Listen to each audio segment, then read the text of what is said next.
Okay, welcome back to the 2S Horror Quarters podcast, and today returning to the show is Spawn and Vito. What's up, motherfuckers? Guess who survived the pandemic? These two assholes did!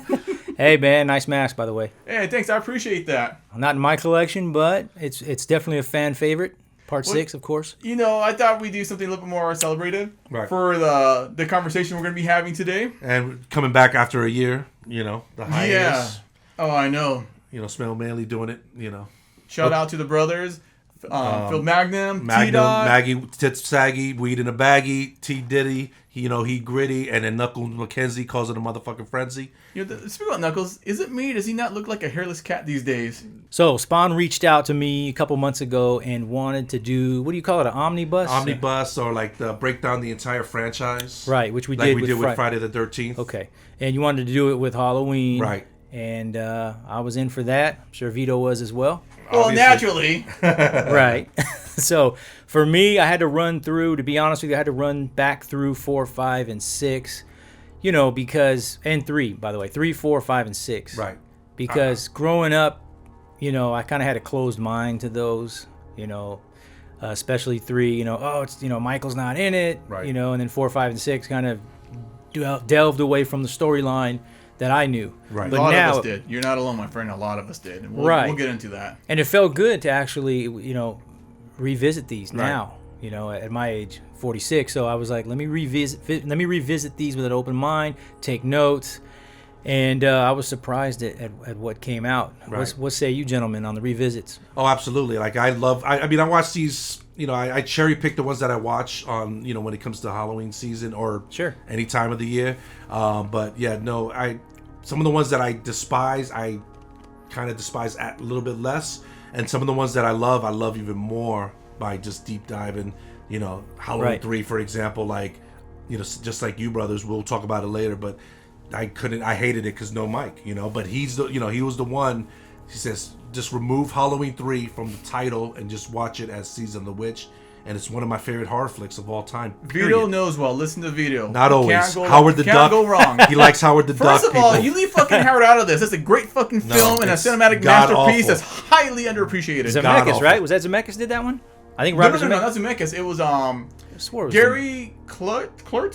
It must not be that great because you don't even know the director. Oh, kiss my ass. Lucas was involved. No. Lucas was involved. Okay.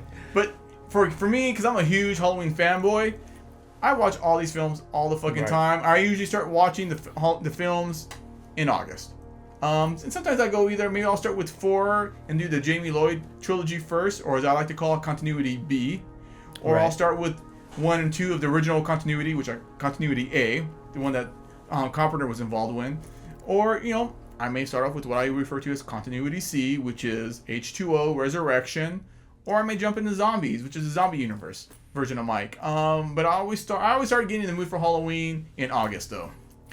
Okay. Yeah. Well, you know, like we did with Friday, let's start off with the first one. All right. And who wants to go first? You. That's your one of your number one, so you go. Yeah, I mean, as you can see, the collection there behind you guys. You know, I am a huge Halloween and Halloween 2, the original fan, right? You know, that's pretty much the groundwork for my love. But you know, before I opened up to these revisiting these sequels. So the first one for me, you know, it's kind of a callback to my childhood as well, watching these, enjoying them, being scared of them. And for me, and plus I'm a filmmaker as well, so the making of all these two kind of coincide with my thoughts and feelings towards them and what they went through to make. So the first one to me is always going to be top 2. It's always going to be. It's it is. Yeah, absolutely. It's all love. That's. You know, the pros for that one are just, you know, everything, you know, less is more, right? Right. You know, the score, the simple score, the simple neighborhood, right?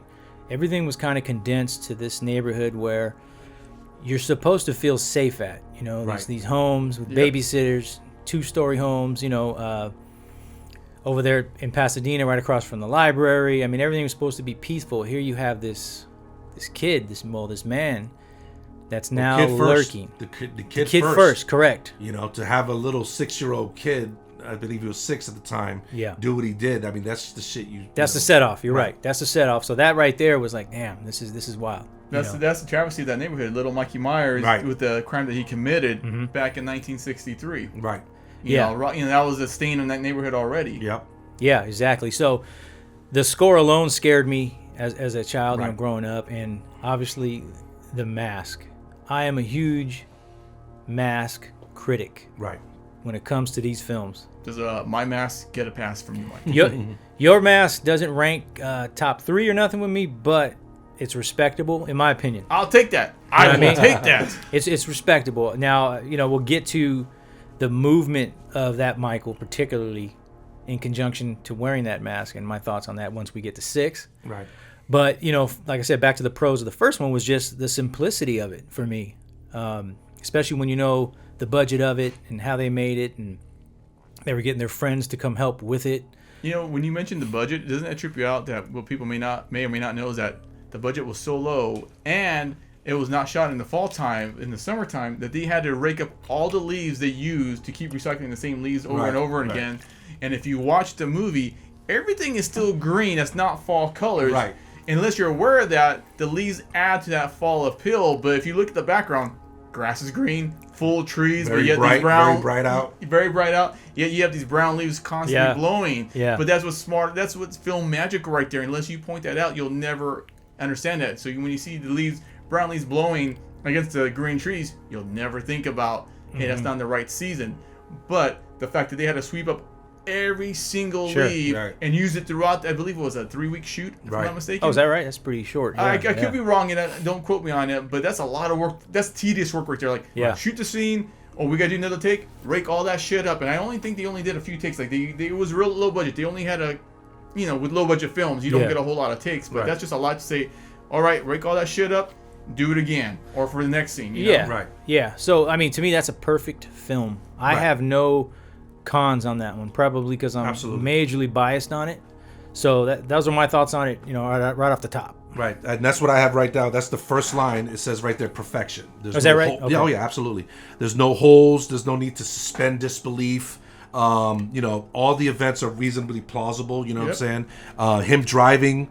You know, some people shit on that a little bit. You know, but I've seen that. I mean, like for example, my ex-wife, my stepson, Richard, he's one of those kids, one of those people that just pick up on things without, you know, he taught himself how to drum. He's just really smart like that. Maybe Michael's like that. He saw someone driving and he just picked up the basics just by watching it. Where some people, it takes them, you know, many different tries. It's all pretty much plausible, even though they kind of said, well, maybe someone here was teaching them. Well, at least it was established in the first one. It was established early, right? You know, because you do see it again later on in the sequel. Right. So. Well, I think it all leads into was very his mystery. We don't know why he does or how he does it. Everything's a mystery. And that's my best. That's my favorite Mike, is where it's mysterious. I don't want to know. I like it where the fact that he came from a good household, that opening scene where you see the mom and the dad dressed up nice. Up. How do we know it's a good household? The sister was banging out some dude. It was the 60s. 60s. Free love, brother. Oh, yeah. Free love, brother. 63 is before the hippie movement. Hey, still dude. Oops, sorry. She let dude knock it out real quick and be like, yeah, I'll call you later. And she goes back and she's hanging out naked while her little brother's running around.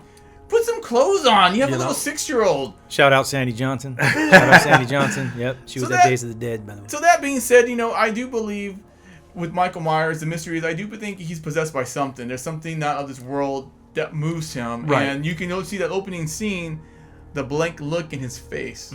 Like he's not in a driver's seat, or is he in a driver's seat, or is there something driving him? Right. You know? So things that and then what's amazing about that movie is that things that I don't catch, I've seen it 1,000 times. Yeah. Things I don't catch sometimes, or I forget, but like the build up to Annie's death, where she's going in and out of the. That was a long build up. That was a long build up for that first kill. Even though he killed a couple dogs here and there, and he killed the driver, you know, and he got the jumpsuit, but the build up to that, and just there's a scene there that I was like, is that new? That can't be new. That's had to be where you see his face in the mirror. Mm-hmm. You know what I'm saying? And when she's doing her laundry, and I'm like, oh yeah, that has been. You know what I'm saying? Like that's because he's studying his victim. Right. When you go trick or treating, he's doing the trick part of that to her, studying her, looking at her. You know, the stalking. He's stalking her, but he's also fucking around with her too. He's not in a big hurry. He'll do it when he wants to do it, but he's enjoying himself as you could tell. He's just checking around. He can murk her out at any time, but he's just there at his own leisure, not going to anybody else's place but his own. So, and then another thing that I thought was very strong about the original Halloween is the three girls are extremely likable. Yeah, they fuck around, they smoke weed. I'm not judging them. Fuck it. I would love to chill with the three of them. Like, I could see. Shouts out to Deborah Hill for that. You know why you like them? She wrote the dialogue for the girls. Right. Which I thought was really cool. So, I mean, like, if you look at that, like, that picture right there, like, I would chill with all three of them. You know what I'm saying? And just like, kick it, right. Just kick it. You know what I'm saying? And or the Buster Balls, the high school shit. Well, you know what I'm saying? And you like those characters. Sure. And I think that's extremely important. And even me, like, sometimes I'm like, I can't wait for that character to die. But when you like the characters, you don't want to see them go. That's a good point. Well, that's because they established like character, though. They established character with that. I want to party with Linda. I want to smoke a joint with Annie. You know what I'm saying? Like, That's what that goes into that, though. So, not a lot of these films put that type of investment into the character to where they're part of that story. Characterization goes a long way to giving a flavor to a film. You know, the personalities of those three, yes, you do want to hang out with them. They do seem likable. And again, credit due to Deborah Hill again, basing it on something that was realistic to her in that time, in that era, you know what I mean? Right, yeah. Because I feel that those characters are more important than douchebag characters. Even though I love when the douchebag character gets it, but I feel that the stakes are higher when you're gonna lose someone that you love. But that's where the horror comes in. That's a great point. I didn't think about that. The characters in the first one are likable, and you cannot say the same probably from then on. Right, and then it becomes, some of the Friday the 13th or the traditional horror movies. And that's the thing that pisses me off about a lot of new horror movies is that they make the characters not likable, so there's no attachment. So that's why it makes it disposable. That's why Scream 1 worked so well, because you didn't want Jamie, what's his name? I know what you're talking about. But Jamie Kennedy? Jamie Kennedy's character died. You didn't want Dewey to die. So you got to make these characters approachable and someone that you could relate to. You know what I mean? But again, too, though, you have to understand, a lot of these movies, though, were built assembly style. They're just, the writer, again, this is a personal project for John Carpenter, right? Because he's a filmmaker first. Right. Everything that came up afterwards was just a byproduct of this. Right, no, I agree. So the rule is, we just need disposable collateral. Right. No, I totally agree. Movie going. I totally agree. And unfortunately, that's where and I feel your frustration at. That's where you see the lacking of character development because no one's doing that. Right.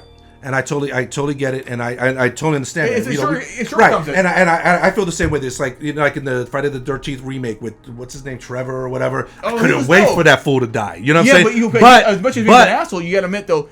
You have to kind of like him a little bit because he was so good at being that asshole. Like, he wasn't like an obnoxious asshole that's 2D, but he felt like a full-fledged person that you would know or worked with. Right, but the thing is I feel that the stakes are higher when you don't want that person to die, and that's where the horror comes in. You know what I'm saying? So I think that the tragedy of it, and that's what this movie does better than the rest. Or most.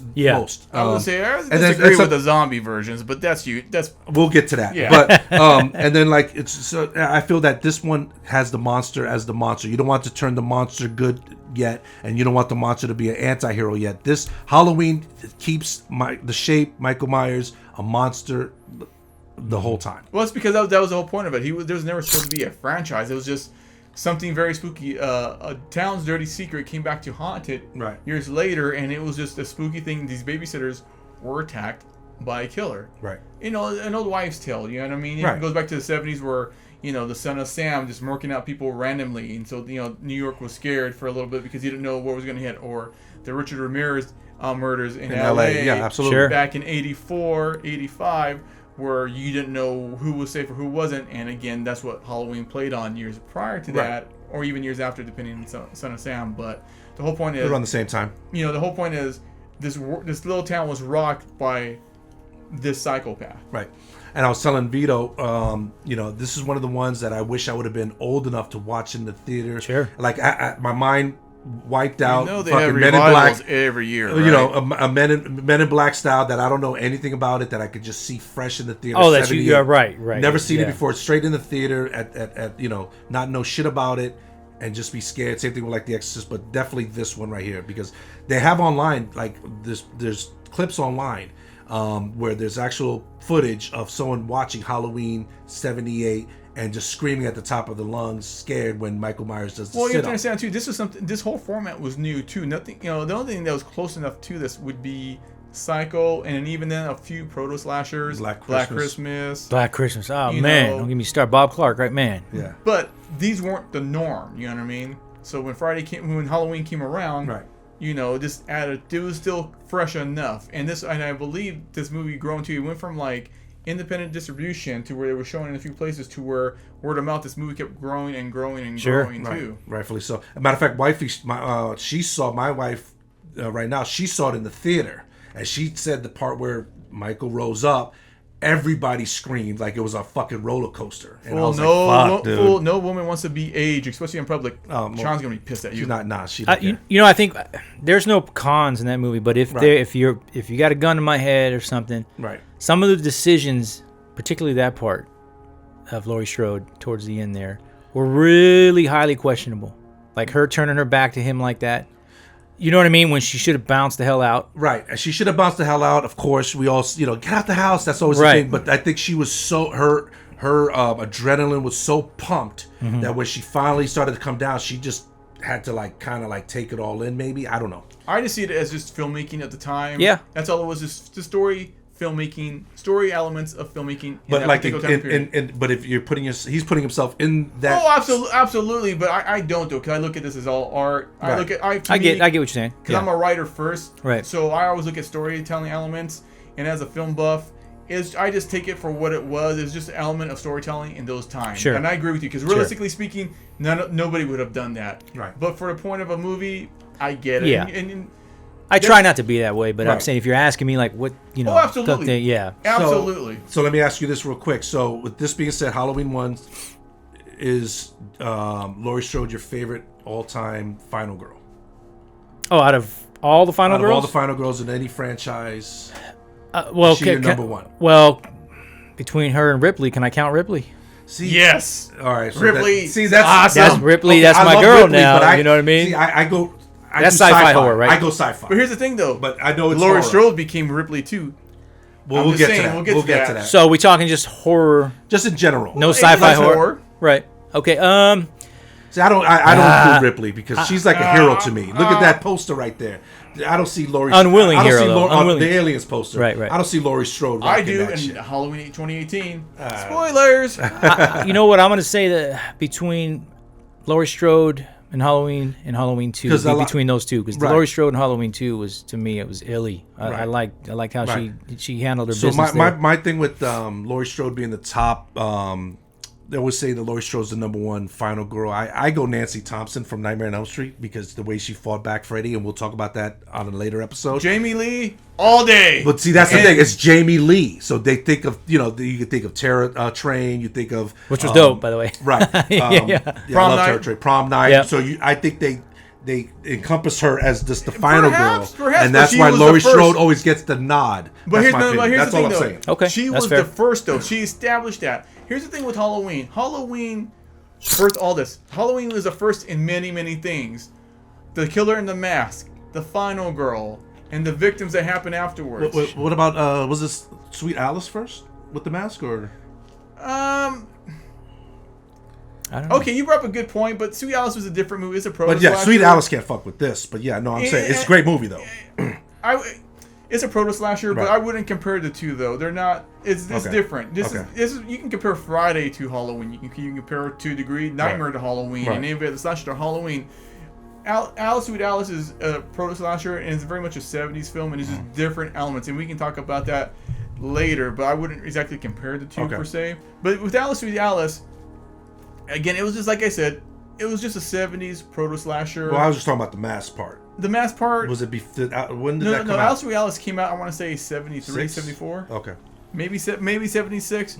But with Michael, he was the first that was intentional. The killer always wanted to wear a mask. That was part of his mystery. Right. Not to see his face, not to know who he is. And again, the mask too was haunting in itself. Right. The mask always added to that element of fear, the way he chased you down and what have you. Shout out to my boy Kirk, by the way, and I've said this quote many times when talking about that first mask. Right. And that is, I was talking to Kirk about it once, and I said, what is it about it? Is it the guy behind the mask? Is it the man the mask itself. Right. And he told me, I'm going to paraphrase a little bit. He said it's like being killed by nothing.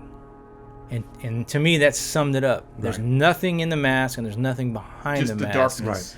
Right. So that's why that first mask is just... The first mask is perfect. The first Halloween to me is a cozy film, if that makes any sense. No, It's it totally does. I could throw it on at any time of the day. Yeah, man. I could probably watch it 5 days a week. You know what I'm saying? It's just a perfect movie. Now, one thing we haven't brought up is Donald Pleasance. And Dr. Sam Loomis. Right. And to me, he is the Van Helsing of the slasher era. Oh, absolutely. You know what I'm Without saying? a doubt. Not only is he the Van Helsing, but to bring up another point too, not to get off track on that, what Loomis brought, he brought a kind of like a crime element, police element to the series that every other slasher did not have. Right. With the Halloween series, law enforcement was always involved, and no one brings that up. They don't come at the last 5 minutes. Yeah, of the no, movie they're and involved too, and he's eluding that. So you always have that cop show element, right? Especially with the trench coat. Yeah, kind of just spread across in there. Right. Van Helsing, but even with his trench coat, it looks more like a detective. Yes. Kojak style. Yep. Same bald head. Yeah. And the thing is, I think that he did for the Halloween movie what Alex Guinness did for Star Wars, where that credibility, you had that credible actor that. Agreed. You know what I'm saying? And that's Donald Pleasance for sure. Shout out Donald Pleasance, one of the greatest. Rest in peace. I feel that he's super underrated in the whole franchise. I've got my issues with. I think so. People always. It's always Loomis. People. Dude, Donald Pleasance is always recognized. They always go Laurie Mike. Well, because you're right because of the connection between the two, but Loomis is the third element to that. So I don't know if when people say, "Oh, Loomis," Michael, Laurie Strode, it's just natural because the two are connected. Right. You know what I mean? I do have my issues with the Loomis character in 4, 5, and 6, though. I'll give you what you're saying for 1 and 2. Okay. And then we'll delve into that a little bit, 4, 5, and 6. Okay. Absolutely. All right. But another thing too. Yeah. Another thing that people what I want to add to this conversation is Dean Cunding's Dean. Dude, one of the best cinematographers ever. Yes. And this is one of the films he started out on. Right. How beautiful and lush this film looked. Oh yeah. Yeah.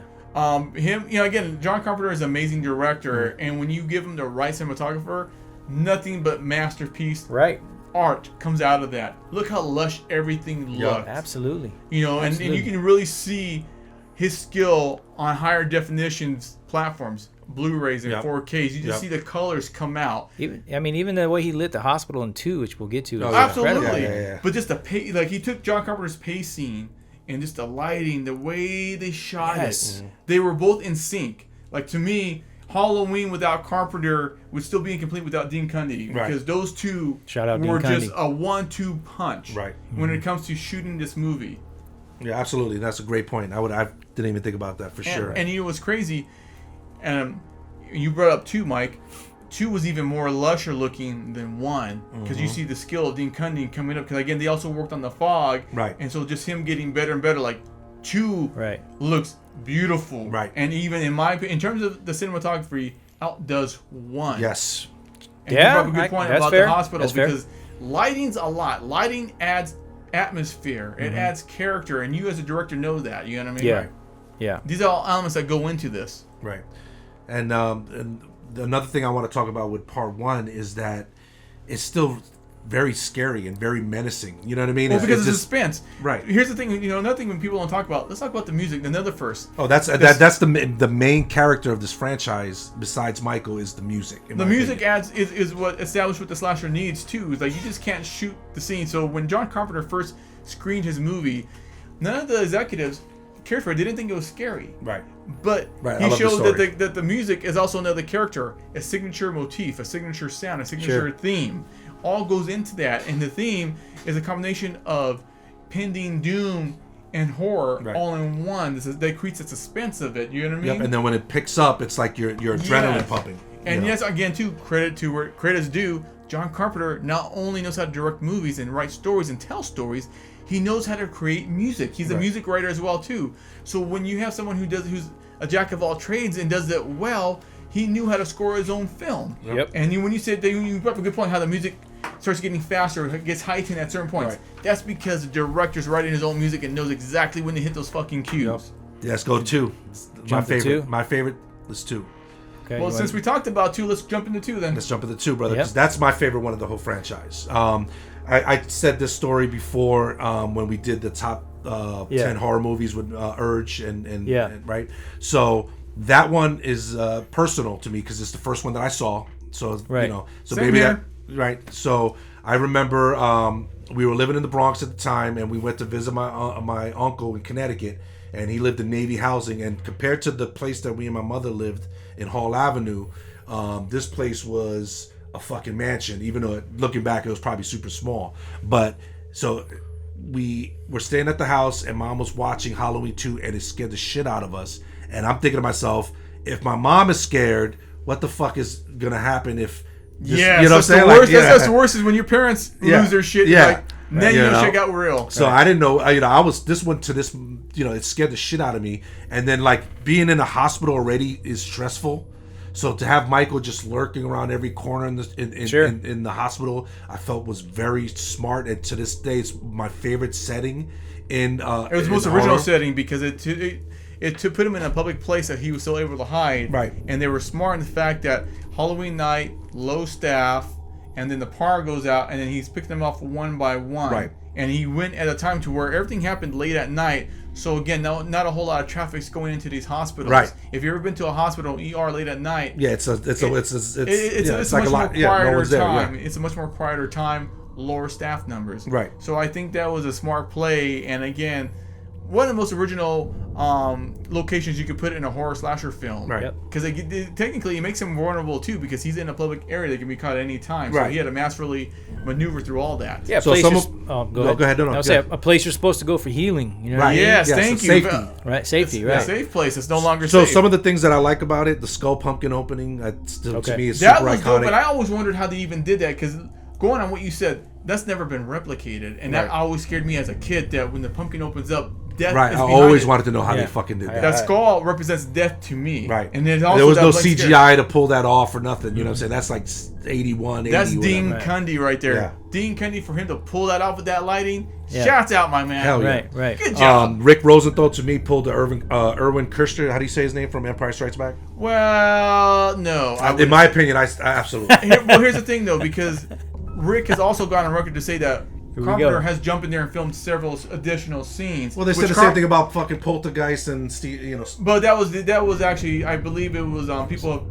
There's been arguments on both sides of Poltergeist, but then to get off track though, in this case, Carpenter did acknowledge, he jumped in there and did additional shoots because Carpenter himself said he had to beef it up because he looked at the film and he realized it wasn't up to snuff to what happened 3 years later in terms of the world of cinema and what movie audiences wanted. Right. Rick wanted to go ahead and continue what was visually done in one, where he wanted more suspense, not a whole lot of gore. Well, I felt there was a lot of suspense. Even though there was a lot of gore, and people complained that they upped the ante, and then like Cisco and Ebert were like, "Oh, they, Halloween 2 imitated what they did in Halloween 1." But here's the thing, though: Carpenter was smart enough to realize the landscape had changed. Now, because in '80 you had Friday the 13th, which went ahead and really upped the ante. Right. You also had movies like Maniac and what have you coming out. Yep. And so '81. There's a new plateau set. I give credit where credit due to John Carpenter to realizing and being aware of the movie landscape and doing what he needed to do to make sure his film was up to par with everybody else's. Because I guarantee you, had he not, we wouldn't be having 3, 4, 5, or 6 years later. Right. And for proof of this, and I like the TV version of Halloween 2. I've seen it. I've never seen that. I might have seen it. I just don't remember. But here's the thing, though. I like it in retrospect after reading about it and finally getting a copy of it. Because from what I've been told, the TV version is as close as we're going to get to Rick's original version of that movie. So I look at it, with in terms of retrospective in mind. Right. But had we seen that just out fresh in '81, the movie would have died. Well, I think you can see it. So is the scene where he steals a knife from the lady who's cutting the ham and there's blood all over that. Like, that's a nail biter. You know what I'm saying? Like, I'm not saying. So is that some of the things that he was incorporated? That's what I'm asking. That we'll never know. They didn't. I know in terms of the kills, Carpenter. Well, there wasn't a kill. That was the suspense that you're talking about. So I'm asking if that was one of the. No. Hear me out though. Hear me out on this. The suspense was there, right? Love how you guys cut each other off too. It's awesome. But I was gonna say though, in terms of the suspense. Carpenter did admit to reshooting the kill scenes, and he said some additional scenes. But we'll never know in terms of any scenes outside of the kills. What else did he shoot? Now, did he shoot the scene where there was blood in the ham, or was it Rick? I don't know. Okay. But because I think that's a fucking super effective scene. And then that first kill where she's on the phone and looking out the window and it's like, bing, and he shows up. And that's the first time you ever see the motherfucker's eyes. Now, I know Which we'll get to that. We'll get to that. Okay. But that's one. But it's funny you mentioned the eyes. That's the only movie where I did like seeing his eyes, and it was 2. 2 was the only one that pulled off the eyes. Outside of 2, I don't want to see his fucking eyes. I don't want to see his eyes. Okay. I agree. Yes, and I agree there too. 2, and I'm going to say this, man. Zombie pulled it off too. Yes, thank you. Now, I'm not vouching for everything Zombie did. Pulled off seeing the eyes. Which part? Halloween 1 or Halloween 2? Specifically 2. Okay. I mean, 1... And maybe that was intentional because 2, you saw the eyes. Yeah. So, Zombie took a lot, and he did a lot to show homage to the originals. Right. And I wonder, you brought up a good point. Because we didn't really see the eyes in 1, but we saw them in 2. So I wonder if that was done intentionally, was because we did see the eyes in 2 in the original. Maybe, and it worked. Now, the complete fucking mask coming off in part 2 Zombie, I got issues with that. But we'll get to that. Well, so even though I love Halloween 2, it's my favorite one of the franchise, there's a lot of shit that I don't like. Really? Yeah. Okay. So the razor blade, like I was even asking Vito, I don't remember that in the... It's always been there. Did they pull that in any version or no? Are you sure? Because I don't remember it ever until I got the Blu-ray. I've owned the VHS, the DVD, the Blu-ray, the 4K when it comes out. It's always been there. The only version it's been missing was the TV version, which understandably so, because again they had to cut out a lot of the blood. Right, and because I remember that being a big thing. You know what I'm saying? Because in the 80s at that time, that was like around the time when I first started trick-or-treating. That was in the 80s too, though. But it was in the 80s because I remember when I first saw it as a kid.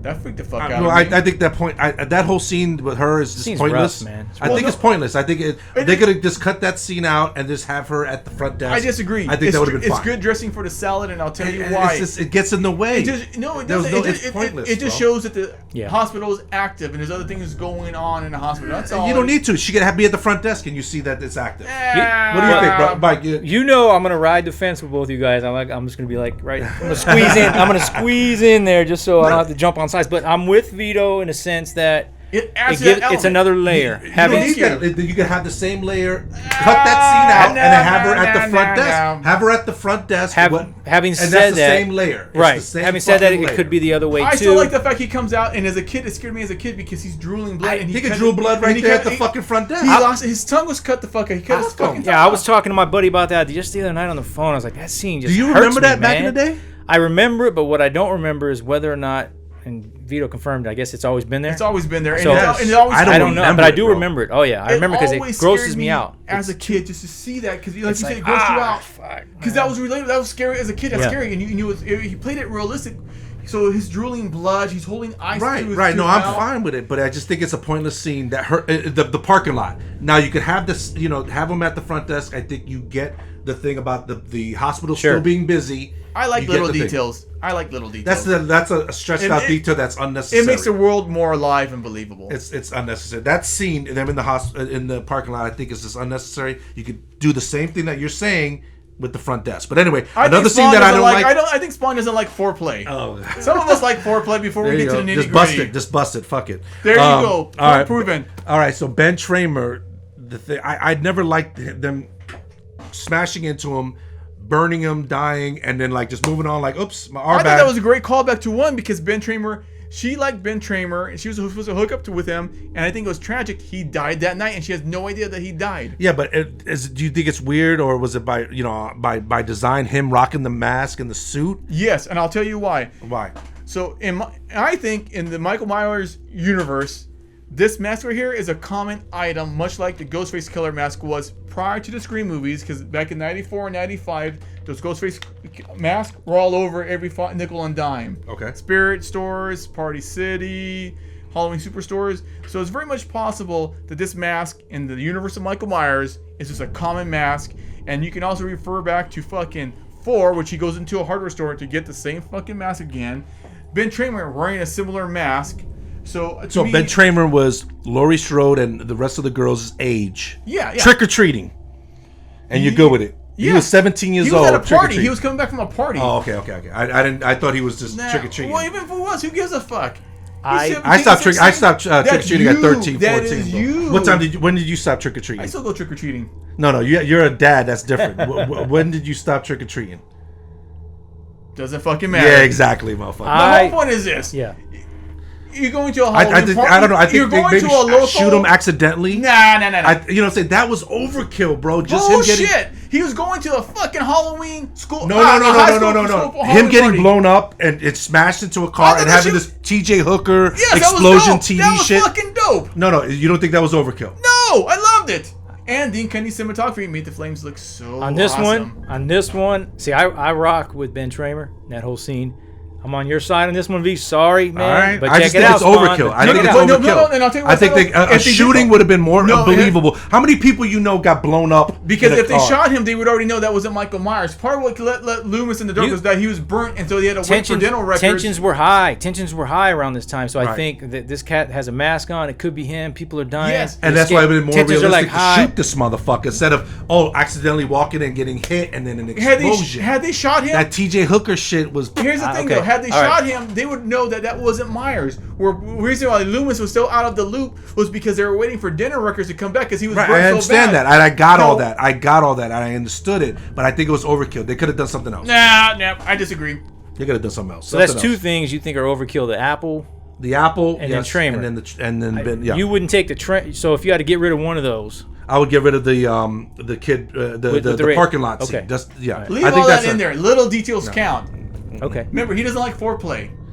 And then the chicks arguing about the party in town square. You know what I'm saying? Like that whole little thing right before Mike bumps into the guy with the boombox. They could have took chicks that out. Get out. No, okay. they could have took that out. I don't give a new character. Who gives a fuck about those characters? Well, they were just girls. Well, they were just girls in that scene, right? Yeah. No. But one of them's the nurse. One of the nurse. I have to drop you. I have to go out my way. Oh, go to Haddonfield. Okay, gotcha. I felt that was unnecessary. They could have cut that out. Great characterization. But what about him hearing on the radio? Michael hearing on the radio that where she was. Yeah, that was perfect. Okay. All that's perfect. So you're okay with that, but not having the character be introduced coming back from a party, going back to work late. She could have just showed up late. Oh shit, I'm late. Who cares? Again, foreplay. No, that's not foreplay. That's like kissing extra too long. You know what I'm saying? That's too much. That's kissing too long. Well, check it out then. Speaking of pulling scenes out, the scene of the next door neighbor of the Elrods in the beginning, where you see his eyes, that probably could have been pulled out. I think that's perfect. I think that was just right. So you're okay with that, but not with anything else. There was tension with Mike because Mike was around. This is pointless shit that Michael Myers is not there. Operating in the public and him blending in because it's Halloween night, which made it more frightening. Yeah, but none of that stuff had him there. He was there. No, he wasn't. When they were arguing, he wasn't there. When the chicks were arguing about having to drive out of the way to go, you know what I'm saying, to drop her off, he was nowhere. And then when he pulled up and bumped into the kid, he was that's in the same when he was there. Parking lot because as soon as he got in the car, took off, he walked past him and bumped into the kid with the radio. That was on the same facility. There was time in between that. I just watched it. Okay. Foreplay. Yeah, no. I think that those little things could have got edited out, and it would have been a nice, smoother transition. That's all I'm saying. Women like foreplay. I'm leaving it at that. Yeah, that was extra kissing and staying on. Women like that. Yeah. All right. Give a woman what she wants. Michael Myers. And a razor blade in the mouth. Yes, it all adds to the atmosphere. No. To be fair, the razor blade stuff was a cautionary tale when I was a kid. Right. Thank you. That's why they included it. I just think it was over. I think if it was edited out, if you would have edited those out, it'd be just a smoother transition. Okay. That's fair. That's fair. Positives, of course, is the deputies. Like he was saying earlier, the whole police aspect. And you know what's the great deputies, about the deputies too? Sweeping the area. I thought that was fucking hold on, great. real quick. You know what's great about the deputies too? They're the only ones that had realistic costumes. Like to me, the jacket sold them as the real deal. Right. Where I felt like normally the cops in those type of movies are so low budget, they just give them like a generic outfit. Like the sleepaway camp cops. Yeah. Yes. Where these to me, and I know it's just a little detail, but the coats, the jackets sold it as they're real men in uniform. Shout out Dana Carvey, right? He was in the front yard of the opening scene. Oh, was he? Yeah, I didn't know that. Yeah, he was in, I think, a red vest. I could be wrong what he was wearing, but he was just one of the neighbors standing there. Okay. That was dope. I didn't know that. In the opening of Did he write the Broccoli song right after that scene? No. I don't know. I like the fact that there was more kills, the hot nurse, the reveal I felt to this day is one of the best reveals in horror history. The fact that Laurie's Michael's sister. Yeah, what do you guys think about that one? I love it. Okay. I love it. Because we grew up on that, I'm good with that. And I think the story is fine that Carpenter with the 6-pack of beer said, fuck it. they're related. Yeah. And now, I like love it. I love Carpenter, it. though. Yeah. And the fact that he's so honest about, well, how'd you come up with it? Well, he didn't try to make himself to be like this genius. He's like, you know what? He wasn't trying to George Lucas the shit. Yeah, no. He was like, look, I didn't want to do the sequel, but I didn't want them to fuck up my shit either because they were going to do it with or without him. Mm-hmm. So first he said, okay, I'll do the writing. And he said he was up late at night, had a 6-pack of beer, and he's like, you know what? Fuck it, they're related. And I liked how he was just like... I can dig it, man. I like how the way he was so nonchalant about it makes him so awesome because his honesty is like, oh, how'd you come up with this creative genius decision? Guess what? I had to do a job. I had to find an angle over 6 packs of beer. That's the angle I went with, and that's how we went with. And I think it's just a great, honest view on how projects are made. Just how that thing came about to something so huge and magnificent and significant. The scene where Jimmy's concussed or whatever because and then he falls that shit, and then that whole the tension of the parking lot I thought was incredible. Oh yeah, red lighting and things. Yeah, the whole atmosphere of the hospital, like I was saying earlier. Let me stop you right there. So you're talking about the atmosphere. Do you think that the soundtrack is better on 2 or 1?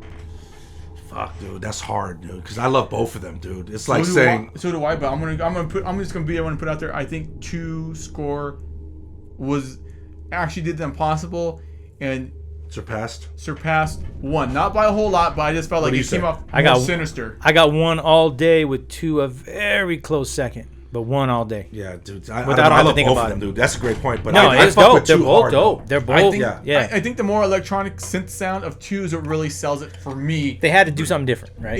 And again, Alan Hayworth was a great working partner with John Carpenter in terms of the score, and even though it was based on the Halloween 1, I did like that little remix. Not even a remix, more of an update. Right. Because looking at more seasoning or whatever. Well, the first one is 70s, and then the second one is 80s. Well, I wouldn't say the 70s. I wouldn't say it's 70s. I would say that shit is timeless. But adding the little 80s little nuances, I agree. I love it. The update was perfect. Like he didn't change his formula. He just kind of just slightly updated it. Right. And it was just perfect. Right. Because 100 years from now, Halloween 1 is gonna forever be revered. Hopefully 2 is the same way. I think so. I mean, because I love 2 more than I even did. They're both to me. They're 2 different sides of the same coin. You want to see the full story? Watch 1 and 2. Right. And I think Dean Cundy, John Carpenter, and Rick, and everybody involved, we're all they did a good job in terms of making sure those movies lined up with each other. I put it like this: I can't watch Halloween 1 without going straight to 2. Yep, give it up. Because essentially it is one. Yeah, film. I love movies that pick up right where they left off. I'm just that's just something that I like in my storytelling. Well, let me get to this to Dick Warlock, who played the Shape in 2. Right. A lot of people said he was very robotic, very stiff. Yeah. When I met him at Halloween 40, one of those conventions, I told him this. I loved his movement.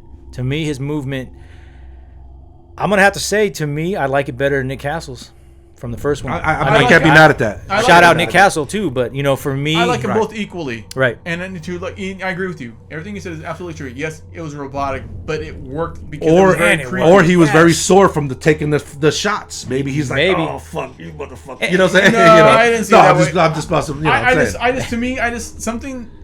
Yes, it was robotic. Yes, it was stiff, but yet it was. So it added to the atmosphere of dread. Right. Like there was something about it that just wasn't like when human. he's going down them stairs, I was like, oh shit. You know what I'm saying? Like, it was very non-human, and it just made it that much scarier. My buddy Corey makes fun of his high waters. Yeah, well, I mean, he's. But I still, I didn't notice that. Yeah, I noticed that shit. And by the way, too, and I'm going to point out this stuff as we get into the sequels. But the ending of 1, which was played in the beginning of 2, right?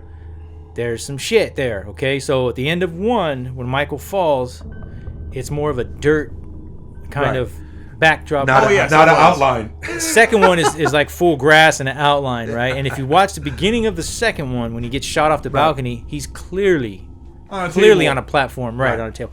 Which again, I'm not. Look, I know filmmaking's hard. I'm not like denigrating anyone. I know there's a lot of shit that goes into it, but I'm saying all I'm doing is reacting to the product that was given. No, I agree. I've always noticed that, and I've always noticed it, but I was okay with it. Like it still looks cool because it doesn't add up, but it still looks cool. But yes, absolutely, continuity wise, Since we're just talking about he's on a table and I go right. I go mind canon like we just talked about with the Star Wars with Joe and stuff like that, and I'm good with that. So that's why I give it a pass. I don't even think it's a mind canon. It just tells you, just as part of filmmaking, I love the fact that they reshot certain elements of the ending of one. Grass is now greener, right? They had, it's just it was what it was, and it just, to me, because I love the films, it adds to the flavor. But yes, the definite continuity error in that, especially when he's on a fucking ping pong table going back up. Yeah. Now, Deborah Hill said that's the same mask from 1 and 2. I kind of question that. I'm not saying she's lying. I'm just saying I question it. Doesn't look like it, and I know you and I had talked about it. Yeah. Maybe because they contorted differently to the new actor's That's what they're saying. Right. And maybe, and also with aged, maybe, but I don't. It did not look like Captain James T. Kirk, which is what the original mask is based on. William Shatner. It didn't look like it. But those two masks, like 1 and 2, to me are my favorite. 1 and 2. Oh, I agree. So 2 is freaking scary, man. Oh yeah, real scary, dude. And another thing, much more evil. To me, it felt much more evil in 2. Yeah. That's exactly. And then another part that I loved in part 2 is when Laurie's trying to scream in the parking lot and she just can't get the strength or just she's so exhausted for the last 8 hours or whatever she's gone through. She can't even get a scream out. Michael popping up at the end. Yes, love that. Yeah, it's hard, dude. But he breaks the glass. Oh yeah. That was dope. Yeah. And then she's like, he's dead. Fucking Loomis is like, get the fuck away from him. He's like, oh, he's fucking dead, and he just gets him, lifting the fucking. That was ill. Yeah, with the fucking the scalpel, dude. Just the whole ending. I love the kills. But even let's go since we're talking about the ending. Right. It was so intense and scary when they're in that surgical room and they're putting on the helium and the gases. Okay. That was so masterfully shot. Well, let me tell you, that's a callback, and I was telling that to Mike. So in the beginning of the movie, she's upset. Part 1, I left my chemistry book. It seemed like she was very, and then all of a sudden she defeats Michael with chemistry with all the ether. Was that intentional, or you think? I don't know. Actually, no, that's a good point. That did that. It was Loomis that started that. Well, I mean, I don't know if it was a callback. I always thought that was a callback. I didn't think it was a callback. It was Loomis trying to utilize what he had in the last-ditch effort to at least save her and get her out. Who's the one that turned the ether on? Loomis started putting all the suns down to get her out, and then she added to that, but it was Loomis that instigated all of that to get her out. I thought it was Laurie the whole time. I could be wrong. I could be wrong. 2 catches a lot of flack for the gore, for kind of maybe copying the first one. One of the particular scenes is when Anna Alicia gets the needle to the eye, which, remember, Michael emerges from the darkness, a la the closet from the first one, with just a little bit of light. I like that. That was great. Yeah, I enjoyed it, man. Like I said, it's a continuation of the night. It could be like one full movie. Right. What I mean? It is. No, it is. It's like Iron Man 1 and 2. They're both. It's basically the other half of the same story, concluding. Because technically, he was done with it. Michael Myers did die at the end of 2. Spoiler alert. Had to have. Right. He had to. It was never designed to be anything outside of that. Now, question. Now, I want to both y'all. How a lot of people hate when Michael makes noises or whatever. I loved it when he got blinded and he's swiping and he's like, making the noise. I thought that was I thought that was Laurie, and that was the sound effects of. Yeah. I thought it was him making the noise. Michael only made noises in Zombies. Correct me if I'm wrong. So that wasn't him making the noise. Yeah, yes. He does it too. But we'll talk about that too. But anyway, so yeah, I thought that was him making the noises. No. He's not Bruce Lee. He's not making the. I thought he was in pain. I didn't know it was the knife. I could be wrong, but I've always thought it was just. Okay. To me, it was. I'm with Mike. To me, that was the sound of the knife because he's lashing out wildly like a dog. I thought that was like in pain with the eyes. I thought that was. But tell me, that's cool. The intensity in that one was even more intense than the ending. Oh, absolutely. Of one, because he was that close to getting her. You know what I mean? And no one was coming out, and she barely got out alive. And Loomis unfortunately died with him. Sure. Right. Originally, yes. At least the original intent was that both Loomis and Michael died. So had they stopped the franchise right there, it would be your number one. It's already your number one horror franchise, Halloween, correct? It wouldn't be a franchise if it's just 1 and 2. Then it wouldn't be a franchise. It would just be one. Well, your 2 favorite horror flicks, 1 and 2 together, would have been hard to say because you know what. With all these movies and all these franchises, they add to the element, they add to the love. So every time you got a sequel, whether it be Friday or Nightmare, every movie, good, bad, or different, whatever they did right, whatever they did wrong, it added to your love because you got a new episode. It's like a TV show. Right. And it what about you? Had they just stopped it right there? Had they stopped at 2? Yeah. Had they stopped at 2, it wouldn't have the legs that it does now. It would be Agreed. kind of like a Black Christmas, in my opinion. Kind of like a... No, Great point. It would, because it's like a TV show. The more you watch episodes of your favorite TV show, the more you get involved in it. Sure. You know, you made up a good point. Had it just ended at 2, it wouldn't have the legs. Right. And the fact you brought up an excellent example, it would be like Black Christmas. Which is dope as hell. Right. Dope movie, but doesn't have legs. It's just a one and done. And I think my top whatever list changes probably a lot. Oh yeah, probably a lot, especially if they, what's next. The next Halloween comes out. When I see that's going to change the layers in my mind. It sure, so it just depends. So I mean, I don't know if it's just the nostalgia factor why this is my number one, but if it is, that's fine. It's okay. Oh yeah, no, I'm okay but is with one that. is 2 is 2 is my number 1 of the franchise. So what's your number 2? Is number 1? Yeah, of course. Okay, dope. Yeah. Dope. Number 1 is fine. I take them both equally. I see them I see them as, like I said before, 2 sides of the same coin. I don't put one above the other because they're connected. But gun to head, I'm going 2 over 1. If you had to pick, to me, like I said, it's tough between 1 and 2. Right. 2 had so many great elements. But what's crazy is that the more I watch 1, it I don't know, it just sometimes is it kind of leaving it a little bit. Yeah, 2 had, just like I said, being in that hospital, in that dark, empty hospital where you go for healing, but now you're trapped in there essentially with Michael, who got in, and the lighting of Dean Cundy that Vito brought up. To me, 2 is just, it's hard for me to say 1 is more favorable than 2 for me. Now so let me ask you: have you tried any of you tried to watch Halloween 2018 right after watching Halloween 1 on its own? I have not. I've been meaning to, but because of the way I had to get ready for today's show and with my work schedule, I just had to go. I haven't either. To me, the part 2 is the one in 81, and we'll get it was 81, right? 81, and that's to me that's continuity A. Right. See, yeah. Halloween 2018. Continuity D. Part of the family. Oh, you can kiss my ass. It's part of the family, but I got my major issues with it. But we'll get to it. So all right. So now let's hit up 3. Okay. And we kind of touched on it earlier. We'll let Vito set off 3.